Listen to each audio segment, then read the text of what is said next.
Good evening, students. Good evening, Teacher May. So today, kay mag-reading comprehension ta ninyo. Yesterday nihatag kog story, di ba? Ya, ato tong basahon karon individual. Okay, let's start. Vilvin. My book is very special to me. It is full of nice stories that make me happy. I like to read it when I am free. The pictures in my book are colorful and pretty. Sometimes I read it slowly to enjoy every page. My book teaches me good lesson too. I Always. always keep it safe because it is my favorite. Sit down. Eunice. My book is very special to me. It is full of nice stories that make me happy. I like to read it when I am free. The pictures in my book are colorful and pretty. Sometimes I read it slowly to enjoy every page. My book teaches me good lesson too. I always keep it safe because it is my favorite. Rai Rai. My book is very special to me. It is full of nice Stories. stories that make me happy. I like to read it when I am safe. Free. The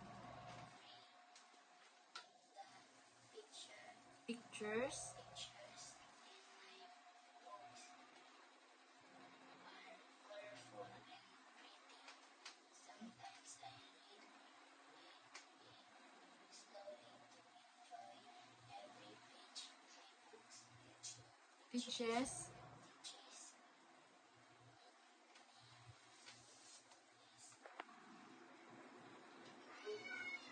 lesson. I always. I always keep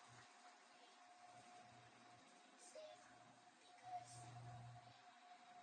it is my favorite. Next, Sophia.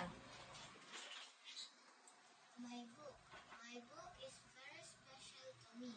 It is full of nice stories that make me happy. I like to read it when I am free. The pictures in my book are colorful and pretty. Sometimes I read it slowly to enjoy every page.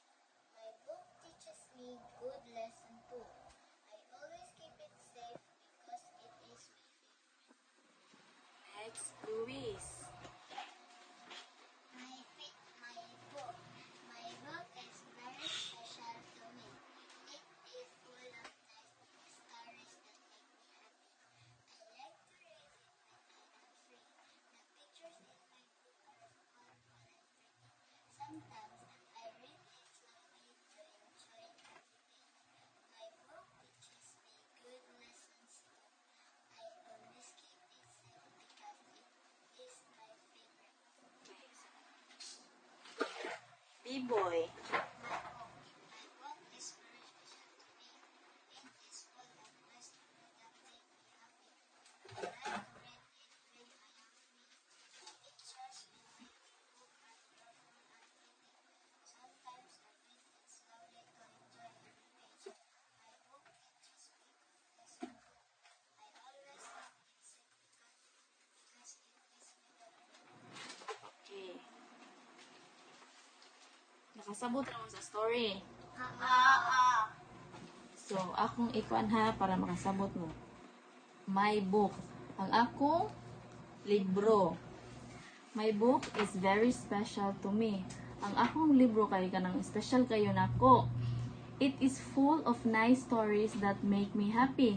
Napuno siya og nindot nga mga story na malipay ko. I like to read it when I am free. Ganahan ko mo mubasa niya ko, wala ko'y mga buhaton, ug free ra ko. The pictures in my book are colorful and pretty. Ang mga picture kuno sa iyang book kay mga colorful kuno og mga pretty. Sometimes, I read it slowly to enjoy every page. So, usahay kuno, hinayon niya og basa para ma-enjoy niya ang every page. My book teaches me good lesson too. So, yung book kuno kay nag-teach po kuno niya, makaibaw po siya lain ba? Nga good lesson para niya. I always keep it safe because it is my favorite. So, ako iya kunong gampingan kay iyang favorite niya ang iyang book.